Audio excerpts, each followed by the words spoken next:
What is up, Goal Line Stand family?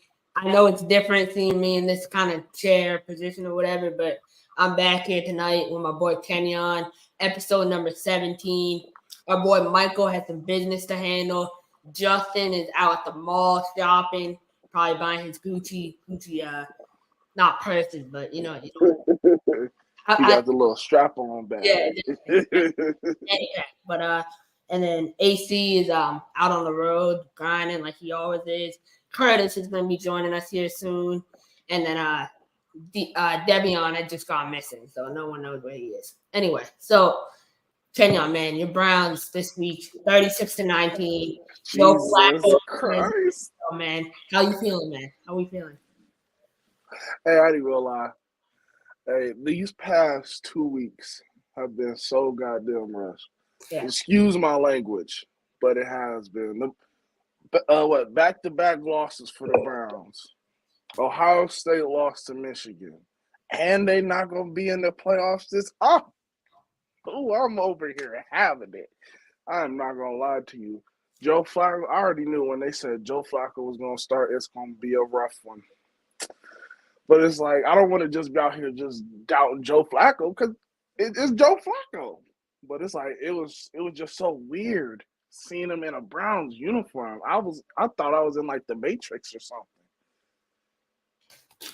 Man, I'll tell you about Joe Flacco this week. He didn't play that bad, coming off. He went, 23 for 44, 2 touchdowns, 254 yards, and an interception.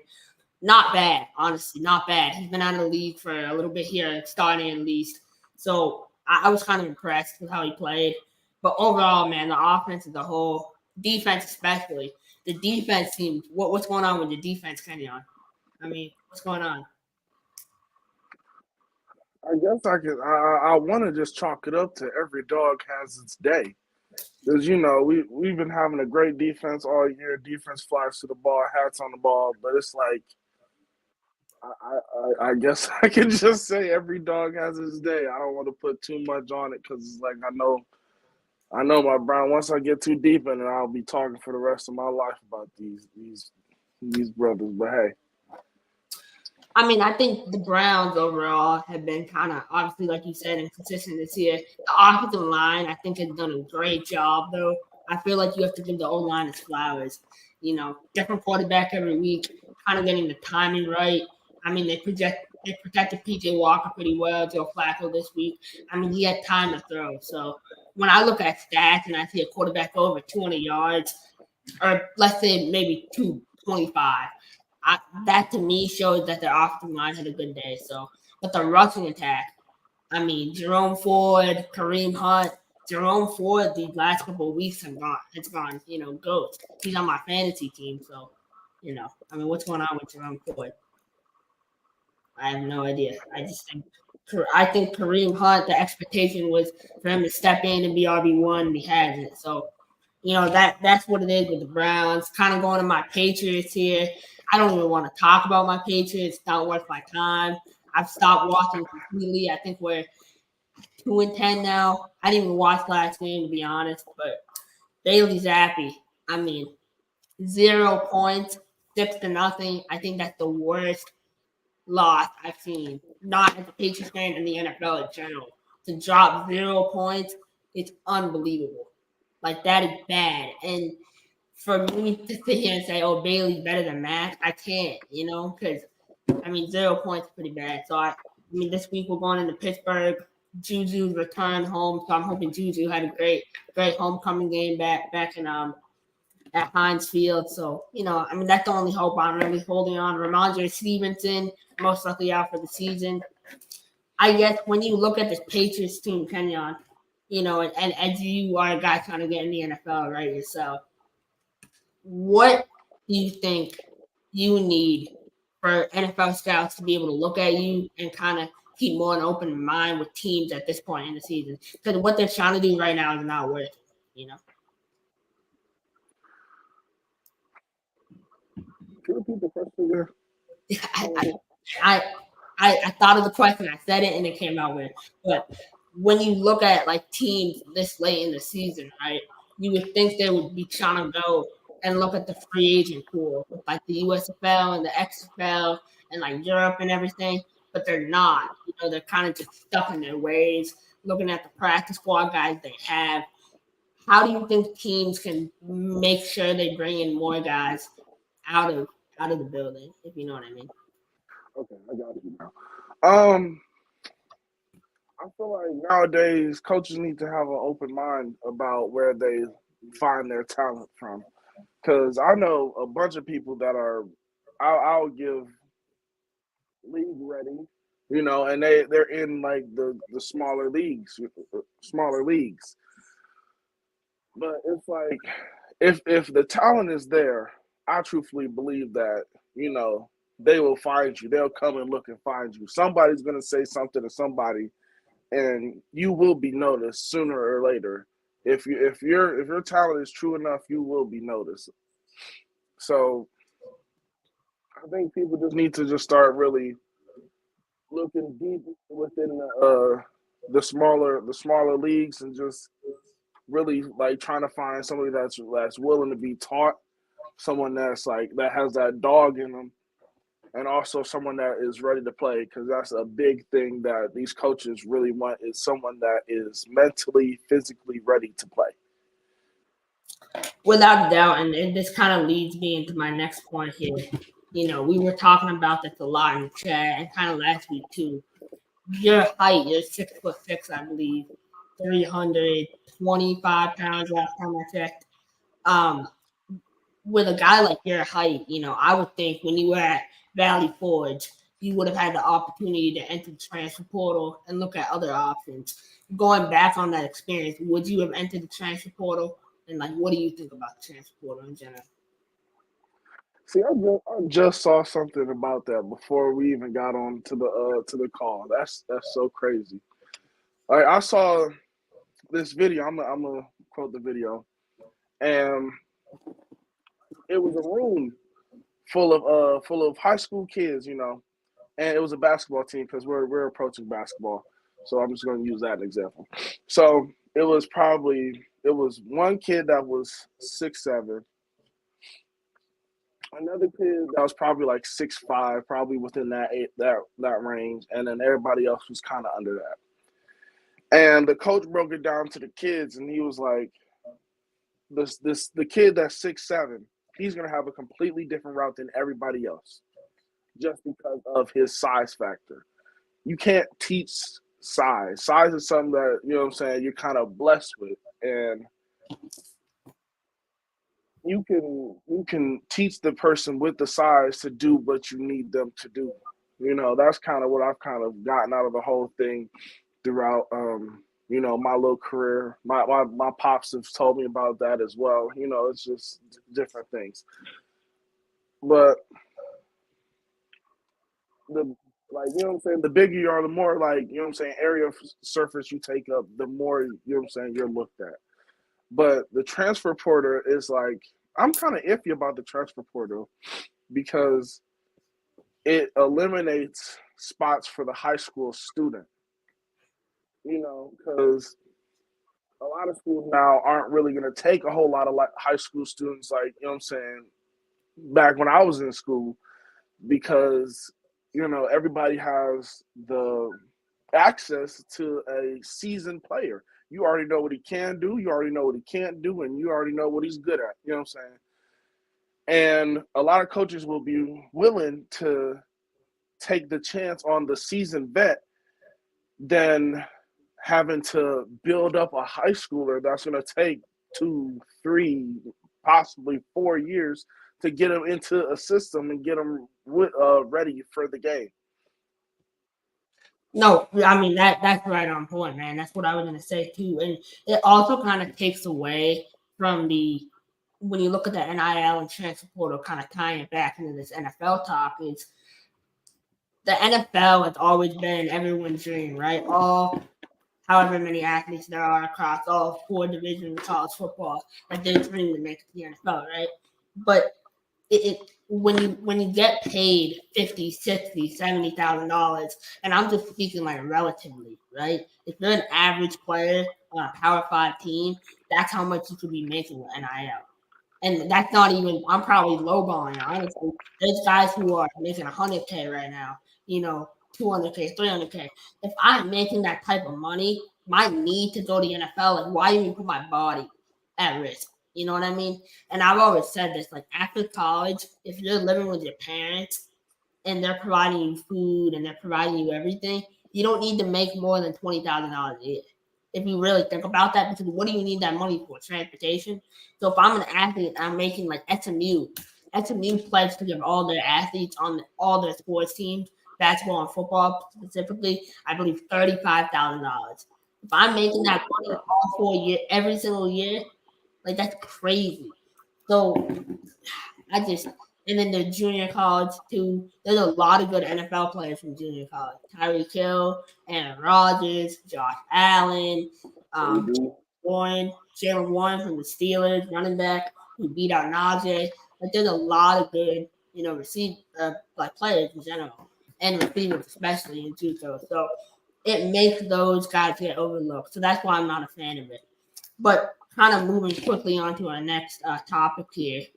Right now, the Jaguars. Trevor Lawrence last night suffered a gruesome injury, and that injury was kind of foreshadowed by Jake Bruin's performance for the Bengals. But if you look at T. Law's injury, he's supposed to be out. They said maybe 1 to 2 weeks at most, but the injury looked really, really bad. So as an athlete, Kenyon, what do you do in your recovery process to kind of have you ever sustained an injury? And if you have, what have you done to like loosen the damage? My personal favorite thing to do is I like the ice bath. I know nobody's gonna really say that, but me personally, I like the ice bath. I'll ice bath, get me my Epsom salt.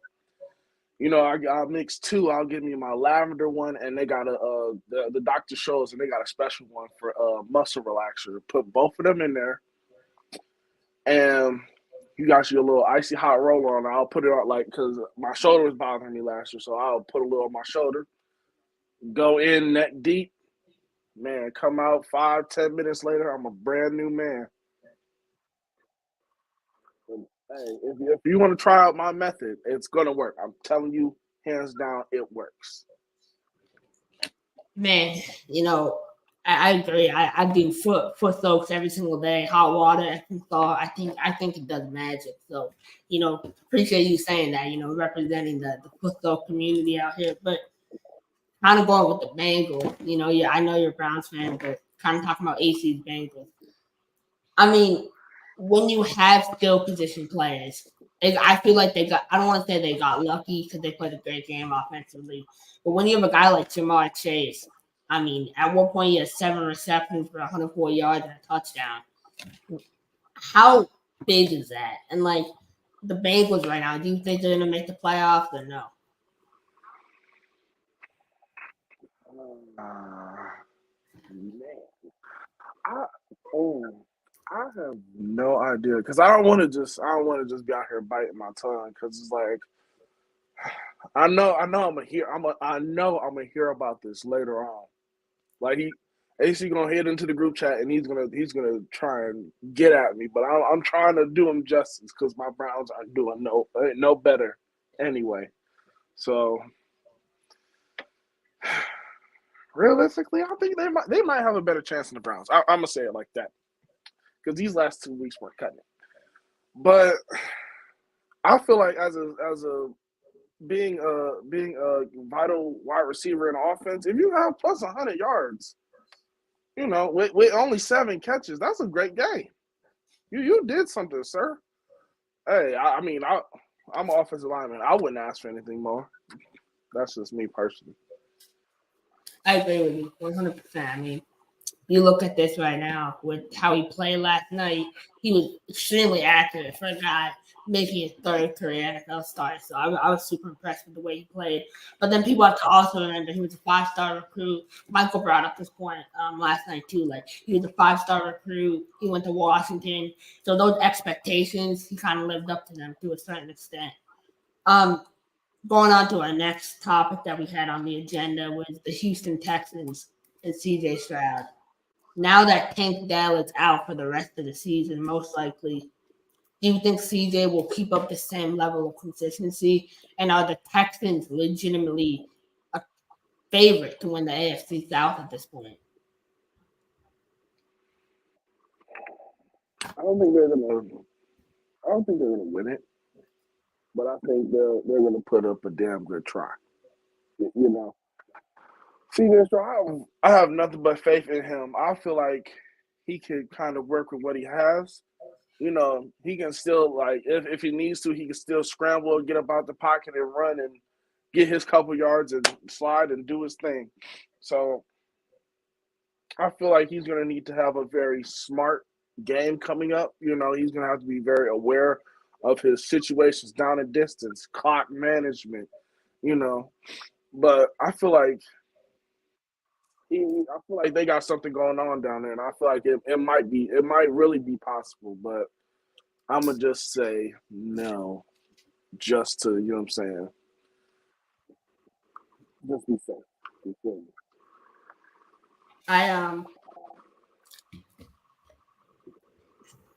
It's a weird scenario because the Texans, I don't want to say that their defense is what is really, really helping CJ Stroud out a lot. Like, he's played amazing. Don't get me wrong. 20 touchdowns, 5 interceptions, 4-to-1 touchdown interception ratio as a rookie is insane. The numbers he's putting up compared to Bryce Young, who's stuck in. I think I will say this again. Bryce Young was a bust in the NFL. But CJ has played amazing. And I think the Texans, with them sitting at 7-5 right now, Jaguars are 8-4. I feel like they have a legitimate shot. I really do. The defense is really starting to find a stride. The offense has been hitting. Tank Dell being out is huge, but they got Nico Collins still. They still got Chris Moore, so they got those guys. So, and they got Dalton Schultz too. He's been a huge part of the third down offense. But with that said, we're gonna go to everyone's favorite segment. Top 5 quarterbacks. I know Justin is not here, but me and Kenyon already have our top 5. We talked about it before we got on the screen, so we know the top 5. So I'm gonna play the thing. There's a lot of things to take into account when you talk about being viewed as a top 5 quarterback. It's not a laundry list. This is a list that it has to be taken very seriously. Man, top 5 quarterback time. Justin usually does the segment, but me and Kenyon do it today. Number 1, I got Brock Purdy. I know Justin is a huge Brock Purdy guy. He loves himself some Purdy on and off the field. But I think, man, Brock Purdy played amazing. I mean, if you look at his stats, 70% completion rate, 314 yards, 4 touchdowns. For a guy to keep that level of consistency from last year onto this year and play this good week after week, Brock Purdy needs to be in the NFL MVP conversation, and I know he is. I know Jalen Hurts right now is a little bit ahead of him, but I like that Brock Purdy is. I think Brock Purdy is better than Jalen Hurts right now. Yeah. Wait a minute. Overall, Wait a minute. Right now. That's a hard thing to say. That is a hard thing to say. That's a hard pill to swallow. As a passer, I'm not saying it. I mean, he can throw the ball. Like, Jalen Hurts can sling that rock. He's still as accurate as anybody else. He just can also run with it, which I feel like is probably overshadowed a little bit just because of. But I don't know. I'm still giving it to him. I'm not saying he's not a great quarterback. He's a very elite quarterback. But deep down in my heart, I feel like Jalen Hurts got it. Man, Brock Purdy, like, Jalen Hurts has weapons. Brock Purdy makes weapons. I mean, we had this argument of 5 weeks ago about wide receiver. That's a bar, Chris. You got to put that on the shirt. Like, honestly, man, like, I'm not wrong though. Like, when you have AJ Brown with his height, I mean, Devontae Smith, like, you have weapons. You know what I mean? And the offensive line is amazing. Like, I honestly think the Eagles' offensive line is number one in the NFL, without a doubt. Without a doubt, you can't argue that. Like they're number one in the NFL without a doubt. And Jalen Hurts is an amazing player, but he's not MVP right now. Brock Purdy is, and my number 2 MVP is Tyreek Hill, to be honest. So, not Tua. I like the number two. I can't say Tua. I just can't. I love Tua, but I can't say it. My number 2 quarterback on the top 5 is CJ Stroud. Like we spoke about earlier, man, CJ Stroud is just unbelievable. He had a little bit of a lower completion percentage than I would have liked, 59, but still, I mean, 274 yards. How was he able to find so much success in the rookie, in that system? I have to give all the credit in the world to D'Amico Ryans. I mean, the way he developed CJ Stroud is top class. He's done a great job. All the credit in the world goes to him without a doubt. My number 3 quarterback on this list for this week, it was really difficult. I spent a lot of time thinking about this one. There's many guys I could have chose, but I like Tua Tagovailoa. Tua played a great game, 18 for 24, 280 yards, and 2 touchdowns. Consistent. The Dolphins won in the blowout, 45 to 15. So when your offense is putting up 45 points, like that to me is worthy of a top 5 spot. And I think Tua this year has shown tremendous progress. Tua, he started off a little rocky, towards the middle of the year, but he's really found a stride. I'm really, really impressed with how he's been able to handle himself throughout this. My number 4 quarterback on the list is Jared Goff. 16 for 25, 213 yards, and 2 touchdowns, I believe. Man, Jared Goff. A lot of people hate on Jared Goff. They think he's not good or whatever. Jared Goff is a damn good NFL quarterback. There's a reason why he's in the NFL. So I think he shows that week after week. The Lions on a heater. The Lions are what Kenyon hopes his Browns can do. Hold on, wait a minute. The Lions is two tail shakes away from being in the same spot. So yeah, we almost in the same spot. Truth be honest. I ain't even gonna lie to you, but we're gonna talk about that later. Go ahead. I wanna get your take on Deshaun Watson, because if you think Deshaun Watson is a leader, yeah, I don't know. Deshaun, he's all about massage. But I'm just saying, man, like I'm just saying, and he still has that problem. So before we get into number 5, we got Jake Bruin. We got a special guest, head coach of my Carolina Cobras, Coach Negon. What's good, Coach? What's up, fellas? How are you? I'm doing great. Kenyon, how you doing, man? Hey, I'm blessed by the best. How you doing? I'm doing good. So what's going on? What did I miss? I apologize. I was watching some film with one of our QBs, and I get excited when I get to be a football coach. So I lost a little bit track of time, but I'm here, and I'm happy to be invited to the show, Chris. Thank you. Yeah, no problem. Appreciate you coming on. But we were just going over our top 5 quarterbacks for the week. At number 5, I got Jake Bruin, the Cincinnati Bengals. For him to step in that role, 6 incompletions, I think altogether, overtime win, team put up 38 points. That says a lot to me in his second career start. So he deserves number 5. And then my honorable mention, it was really difficult because I wanted to, honestly, this might sound crazy, I wanted to give it to Joe Flacco. I really did. I really, really wanted to give Joe Flacco.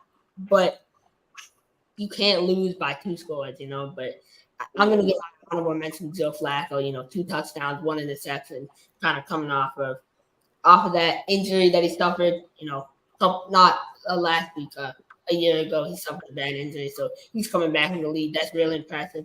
And Kenyon, I don't know about you, but does that give you, with Joe Flacco coming back in the NFL as he has, does that give you hope for a guy like Cam Newton to possibly make a return here soon? I don't even think Cam Newton wants to come back and play. Like I think he'll do it more or less for the money. I think he might be a little money driven now, because that's just kind of where he is in his career. But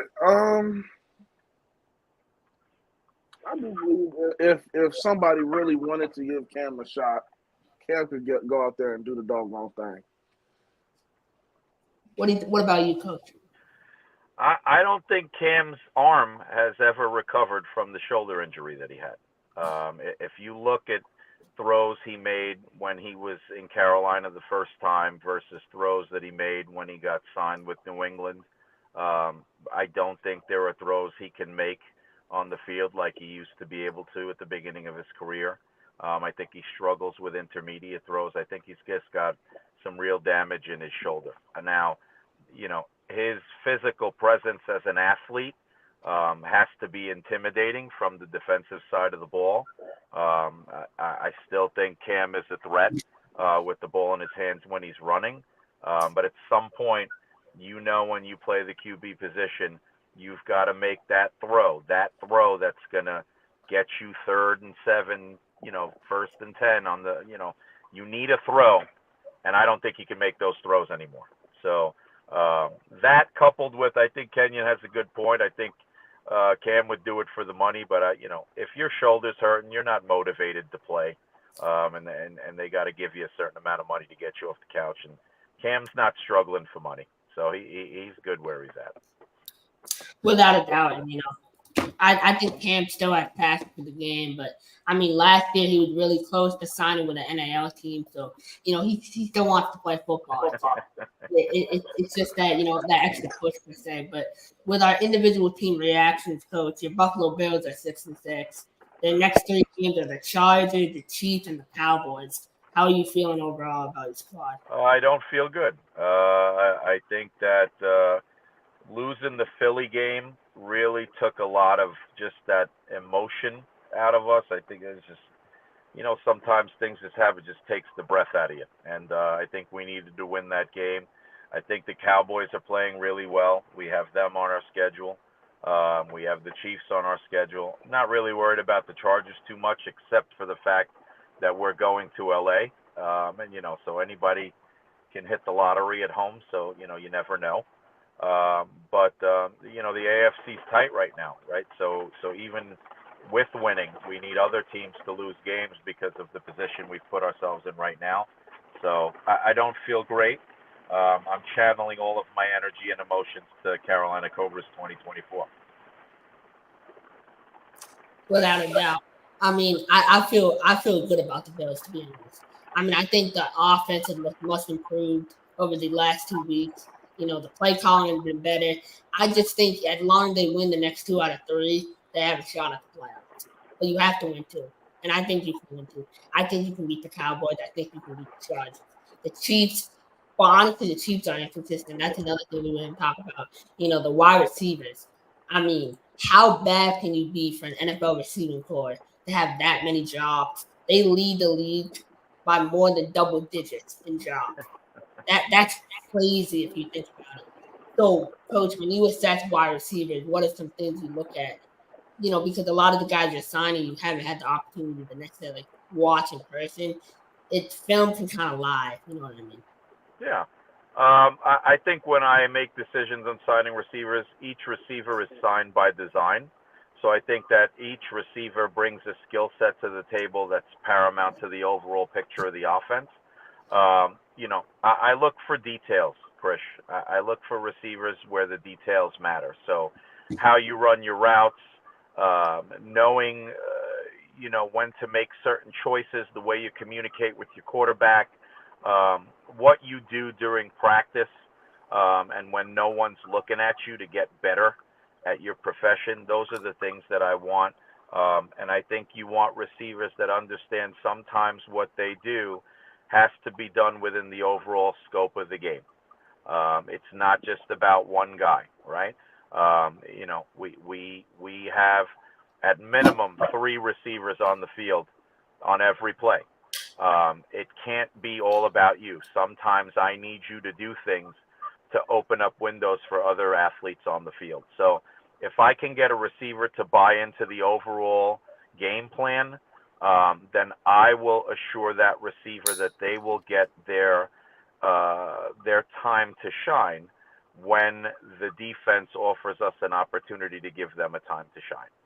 And it's hard to be unselfish as a receiver. You want the ball, but unselfish receivers will always have a place on my team. And I think one of the best qualities we have of every receiver we've signed in Carolina is they will do anything for the team. I know that.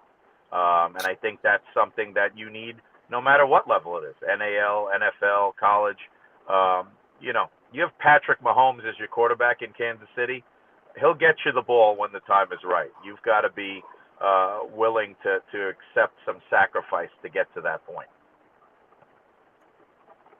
Without a doubt, I think you hit it right on the nail. With receivers, I feel like they get more lazy as time goes on. We've seen it multiple times. We've seen guys in the arena, though. When they're there, they're working to get there, right? What do you think separates an arena football receiver from an NFL receiver? That quest to chase your dream. These guys are playing for minimal salaries to get exposure and build film to get to the next level. I mean, Kenyon can probably attest to that just as much as anybody, right? He's out there fighting for his dream. You know how many people wish they could still strap up every day like Kenyon Burney or Adam Smith or Julius Gregory or Alex Coleman, who wish we could put on pads? Man, I'm one of those guys. I want to still put on pads, right? These guys are still fighting for their dreams and their careers, and I think that's what separates arena athletes, CFL athletes. They're still fighting. I think once you get, to the brass ring, you forget the journey that got you there, and that's when you get lazy. The minute you forget what got you there, that's when you get lazy. Without a doubt. I mean, you couldn't have said it any better.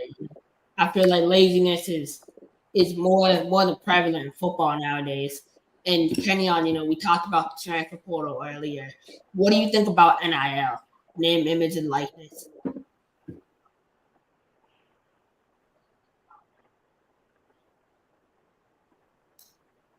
Are you asking me or you're asking Kenyon? Oh yeah, to you.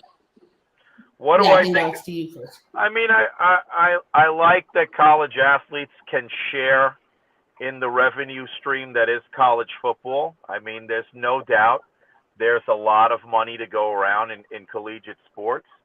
I just hope that it doesn't take away from that hustle and desire and the effort that you put in to get there, right? I just hope that athletes don't feel like because they're now getting money in college that they've arrived and that's enough, so that they don't push as hard or they don't go after that next step as they should. But, look, I'm not against people making money, man. I mean, there's a lot of money in collegiate sports, and a lot of people were getting rich before these athletes were getting anything, and they were getting rich off of the hard work of the athletes. So I'm okay with the kids getting a little scratch and getting some money for all the work that they do. I can live with it.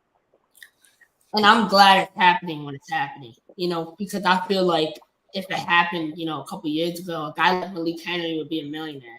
A guy like Trayvon Boykin would not be playing arena football. He would be living in a mansion. So it happened at the right time. The sport is kind of at that decade head. It's moving in a different direction. And athletes can finally make, money off their name and make a good living for themselves and their family. Kenyon, I'm going to go to you for our next topic. We were talking about Deshaun Watson and his lack of leadership. Do you believe that Deshaun Watson is slowly running himself out of the NFL? Hey, you just want me to talk mess about Deshaun Watson. That's all you tried to have me do. But I don't know. Deshaun Watson, hey, I wish nothing but the best for Deshaun Watson, but I feel like he has some leader in him. I feel like he really does. So what? He might have a little off the field issues. I don't want to say nothing that's too crazy right now. I'm sorry, but I feel like if he can just kind of home it all together, he'll be a great general on the field. But he needs to learn how to separate his on the field life and his regular life and make those two completely different entities and just try to home it all together like that. Without a doubt. And, one thing that I was going to say about Deshaun Watson, why I brought it up, is I don't see him on the sidelines, helping out his teammates or helping out the new quarterback. And I know Joe Flacco's a veteran. He doesn't really need that help. But these past 3 weeks, the Browns have started two inexperienced quarterbacks per se, right? I think that leadership is huge when you evaluate quarterbacks. And, Coach Deacon, that all three of your quarterbacks have experience, being the backup or being a starter at other places. When you look at quarterbacks, how do you really, because every quarterback can say they're a leader, but how do you really see that they're a leader, This is an easy question. Again, it's what they're doing when nobody's looking. That's leadership. So, the three quarterbacks that I have are without question leaders. Their preparation on and off the field is intense, very, very intense. You did an interview with them on Sunday, and you talked about Malik Henry. And Malik Henry is a very good example of what are they doing when nobody's looking. Malik Henry was as good as he was last season in games because his preparation was unmatched by anybody in the league, in my opinion. And guys see that, right? Everybody knows the quarterback is the head of the team, right? Everybody knows that comes with the position. So they're watching you. Your receivers are watching, your backs are watching, your defensive guys are watching, your coaches are watching, and that will make or break a team, and set a team's direction. So it is a number one requisite when I evaluate who to bring in and how their leadership style is going to affect the locker room. I think if there were trophies for the off season, I'd get a trophy because I signed three guys that I know take how they lead a team very seriously. And any team would be lucky to have my guys, but you can't because they're under contract in Carolina. I just want to make that clear. I couldn't agree with you anymore. And so kind of going to our second to last topic here, Curtis, you did a podcast earlier about a subject that I'm passionate about. Should Deshaun Jackson be in the Hall of Fame? So when you sat down and you did that podcast, do you currently believe that Deshaun Jackson should be in the Hall of Fame? I do. I do because he has just good enough numbers where he's above that 10,000 because he's at over 11,000 career receiving yards. But the thing that makes him different is the length of his touchdowns. He's obviously second all time to Jerry Rice in those 50-yard plus touchdowns, and he's first all time in 60-yard plus touchdowns receiving. He's one of only a few players, to do it. Like I said in the podcast, the punt return, rushing touchdown, receiving touchdown in his first couple years, and then he also was a Pro Bowler at returner and wide receiver.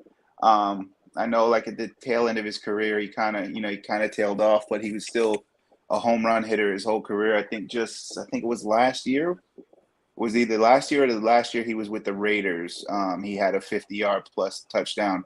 And it was just out of nowhere. So I mean, he's one of those speedsters where that a lot of those speedy wide receivers, they get the either a hamstring injury, and then those hamstring injuries turns into scar tissue on their hamstrings, and then they're never the same, or they get those core abdomen injuries like you saw Christian Kirk get yesterday. And I know that's what kind of stopped D-Jax from playing in Philadelphia his second trip around. But no, he's a Hall of Famer in my opinion. I don't think that he has not enough accolades to make it. I think he's done enough, and I think he has a special case where he should make it. You know what I mean? Whereas there's a lot of other receivers that are right around that 10,000 yard mark too. But they're not special. I don't want to say they're not special because that's insane to say, but they haven't done anything to differentiate themselves from the other receivers around that same yardage milestone. I agree with you, and I'm gonna keep it short and simple. Deshaun Jackson is what Tavon Austin was supposed to be. Point blank, period. A guy that you can use in multi ways, multi positions, and he really lived up to that hype at the end of the day. So, Kenyon, do you believe that Deshaun Jackson should be in the Hall of Fame? I truthfully do, but I 100% understand what Curtis is saying about like his numbers are like kind of right there, like they're at that borderline area of elite and great and elite. But I truthfully believe that he should be there. Like, I still feel like he can still be that elite player whenever he really wants to be. So, yeah. What about you, Coach? Well, I mean, if we judge it simply off of his punt return against the Giants that won that game, then yes, he absolutely should be in the Hall of Fame. My thing with a player like Deshaun Jackson is how I feel about a lot of players and what they do at the tail ends of their careers, right? Toward the end of his career, he signed with some other teams. I think he signed with the Raiders. He had a brief stint with the Rams, things like that. And when they do that, I know they're trying to prolong their careers. I don't think it's about money at that point. I think sometimes guys don't know when to step away and they sign contracts to keep playing just so they can be in the game. And I hate that because those short stints at other places, diminish their careers a little bit.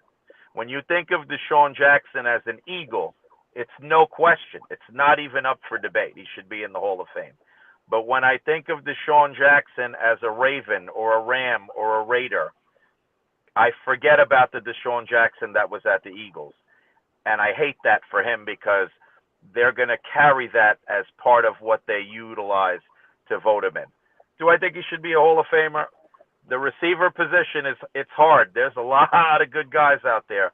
But if the numbers, indicate Hall of Famer and are reflective of other Hall of Famers that are already in the Hall, then yeah, absolutely. He was a game changer, man. His time with Michael Vick, they used to blow the roof off on plays, man. And I mean, he makes deep balls look good. Balls that shouldn't be thrown, he makes it look good. So, do I think he should get in? Sure. Do I think he will? I don't know. I don't know who he's going to go up against when he becomes Hall eligible. That makes total sense. I totally agree with you, Coach. You couldn't have said it any better. I think that's a great point about what you said about, being consistent on one team versus jumping around and kind of becoming irrelevant after a while. You see a ton of players doing that. Like Michael Vick with the Steelers. That's another example. Or Michael Vick's brother with the Giants. I know Michael Vick's brother was kind of irrelevant to start, but still, you kind of forget about how good these guys were and how elite they were. So our final thing to close the show today is who's everyone's NFL MVP currently. We'll start with you, Coach. Wow, that's a tough one. I mean, I don't think anybody thought the Houston Texans were going to be in the playoff hunt. C.J. Stroud, I'm not the type of guy that typically gives MVPs to rookies. I know he's going to get Rookie of the Year, but there's nobody that thought the Texans were going to be good this year. Nobody. And that kid is a game changer, and he is doing it with guys that they found in the parking lot. So I'm going to give it to C.J. Stroud. What about you, Curtis?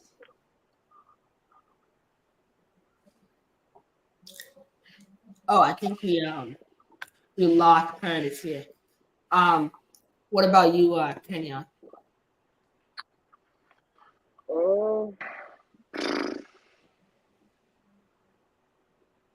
I want to give it to C.J. Stroud, but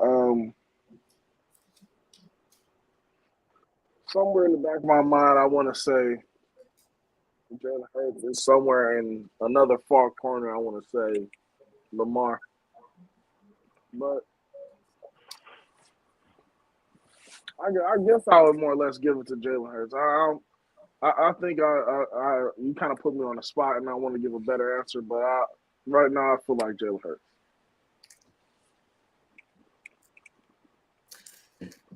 I gotta go Brock Purdy. I really do. I mean, I feel like he's shown that he can be consistent year after year. Jalen Hurts, the interceptions kind of concern me a little bit. The turnovers. He's bad.